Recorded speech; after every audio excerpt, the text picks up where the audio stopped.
एका छोट्याशा गावात स्नेहा नावाची एक मुलगी राहत होती. तिचं घर खूप गरीब होतं, पण तिच्या मनात मोठी स्वप्न होती. तिचे वडील मजुरी करत आणि आई लोकांच्या घरी काम करून घर चालवत होती. अनेक वेळा घरात दोन वेळचं जेवणही मिळायचं नाही.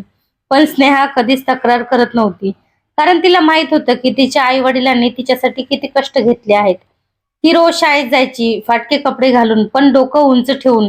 कारण तिला आपल्या परिस्थितीची लाज नव्हती, तर त्यातून बाहेर पडण्याची जिद्द होती.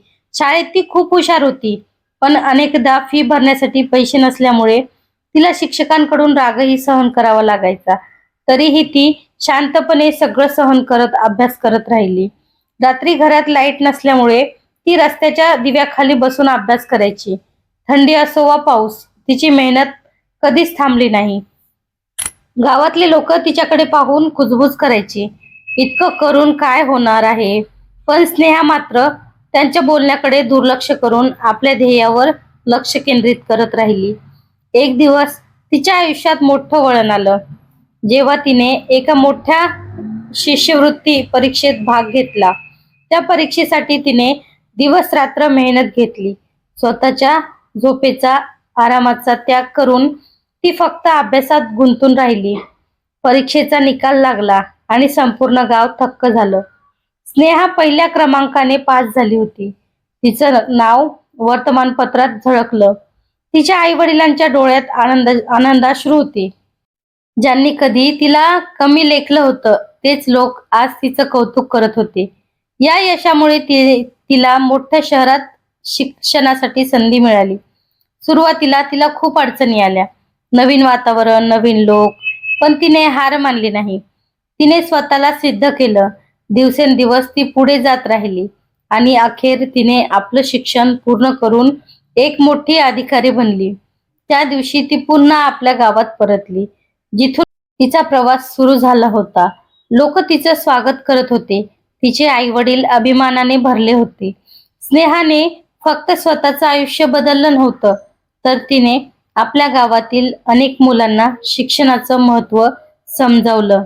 तिची कथा प्रत्येकाच्या मनाला स्पर्श करून गेली, कारण ती सांगून गेली की परिस्थिती कितीही कठीण असली तरी जर तुमच्यात जिद्द, मेहनत आणि स्वतःवर विश्वास असेल, तर तुम्ही कोणतंही स्वप्न पूर्ण करू शकता.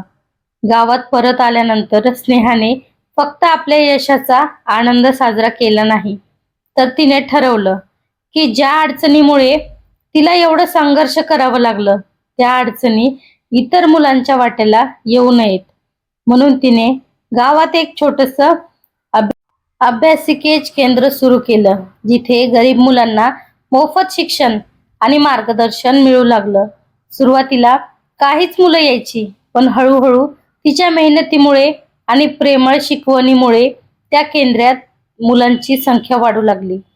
स्नेहा प्रत्येक मुलाला स्वतःसारखं समजून त्यांना शिकवायची, त्यांना स्वप्न पाहायला शिकवायची आणि त्यांना सांगायची की आपण गरीब असलो तरी आपली स्वप्न कधीच गरीब नसतात. तिच्या या कामामुळे गावात शिक्षणाचं वातावरण निर्माण झालं. अनेक मुलं शाळेत जाऊ लागली. काही वर्षांनी तिच्या त्या छोट्याशा अभ्यासिकेचे रूपांतर एका मोठ्या शाळेत झालं आणि त्या शाळेतून शिकलेली अनेक मुलं पुढे जाऊन डॉक्टर, इंजिनियर आणि अधिकारी बनली. स्नेहाचं नाव फक्त तिच्या गावापुरतं मर्यादित राहिलं नाही, तर आसपासच्या भागातही तिच्या कार्याची चर्चा होऊ लागली. एके दिवशी तिला सरकारकडून तिच्या या कार्यासाठी सन्मानित करण्यात आलं. पण त्या सन्मानापेक्षा तिच्यासाठी महत्वाचं होतं ते तिच्या आई वडिलांच्या चेहऱ्यावरचं समाधान आणि त्या मुलांच्या डोळ्यातलं दिसणारी स्वप्न, ज्यांना तिने नवं आयुष्य दिलं होतं. स्नेहाची ही कथा इथे संपत नाही. आपण तिने पेटवलेला शिक्षणाचा दिवा पुढच्या अनेक पिढ्यांना उजेड देत राहणार होता आणि ती स्वतः प्रत्येकाला प्रेरणा देत राहिली की यश फक्त स्वतःसाठी नसतं, तर इतरांचं आयुष्य उजळवण्यासाठी असतं. काळ पुढे सरकत गेला आणि स्नेहाने सुरू केलेल्या त्या शाळेचा विस्तार होत गेला. आता ती फक्त एक शाळा राहिली नव्हती, तर अनेकांसाठी आशेचं केंद्र बनली होती. दूर दूरच्या गावातूनही मुलं तिथे शिकण्यासाठी येऊ लागली.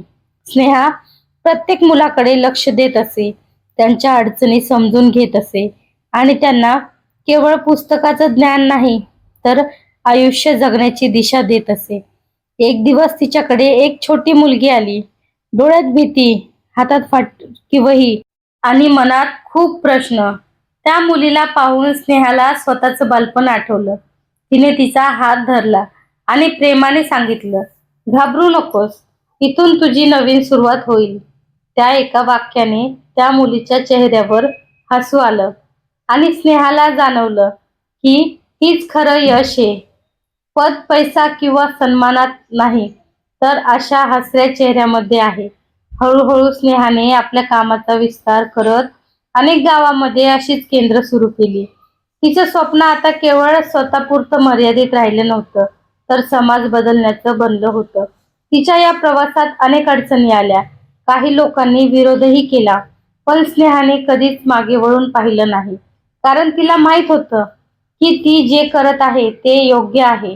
वर्षानंतर जेव्हा ती पुन्हा एकदा आपल्या जुन्या घरासमोर उभी राहिली, तेव्हा तिच्या डोळ्यात आनंदाश्रू होते. कारण ज्या घरातून संघर्षाची सुरुवात झाली होती, त्याच घरातून आता यश आणि प्रेरणेची कहाणी तयार झाली होती. आणि ती हळूच म्हणाली, हे सगळं त्या दिवसामुळे शक्य झालं जेव्हा मी हार मानली नाही. वर्षानुवर्षे स्नेहाचं काम वाढत गेलं आणि तिचं नाव अनेकांसाठी प्रेरणेचं प्रतीक बनलं. पण तरीही ती कधीच आपल्या मूळ स्वभावापासून दूर गेली नाही. ती अजूनही साधीच राहिली. एक दिवस तिच्या शाळेत शिकलेला एक मुलगा मोठा अधिकारी बनून तिच्या समोर आला आणि तिच्या पायाला हात लावून म्हणाला, मॅडम, तुम्ही नसतात तर मी आज इथे नसतो. ते ऐकून स्नेहाच्या डोळ्यात अश्रू आले, कारण तिला जाणवलं की तिच्या कष्टाचं खरं फळ हेच आहे. तिच्या एका छोट्याशा प्रयत्नांमुळे कितीतरी आयुष्य बदलली होती. त्या दिवशी तिने आपल्या सर्व विद्यार्थ्यांसमोर एकच गोष्ट सांगितली, कधीही परिस्थितीला दोष देऊ नका, कारण तीच परिस्थिती तुम्हाला मजबूत बनवते. तिचे शब्द प्रत्येकाच्या मनात खोलवर रुजले आणि त्या दिवसानंतर तिच्या शाळेतून बाहेर पडणारा प्रत्येक विद्यार्थी फक्त यशस्वीच नव्हे तर चांगला माणूस बनण्याचा प्रयत्न करू लागला. स्नेहाची ही कथा शेवटी एक संदेश देऊन जाते. स्वप्न पाहणं महत्वाचं आहे, पण त्यासाठी झगडणं त्याहून महत्वाचं आहे. कारण जे लोक संघर्ष करायला घाबरत नाहीत तेच आयुष्यात खऱ्या अर्थाने जिंकतात. तर कशी वाटली कथा नक्की कमेंट करून सांगा. भेटूया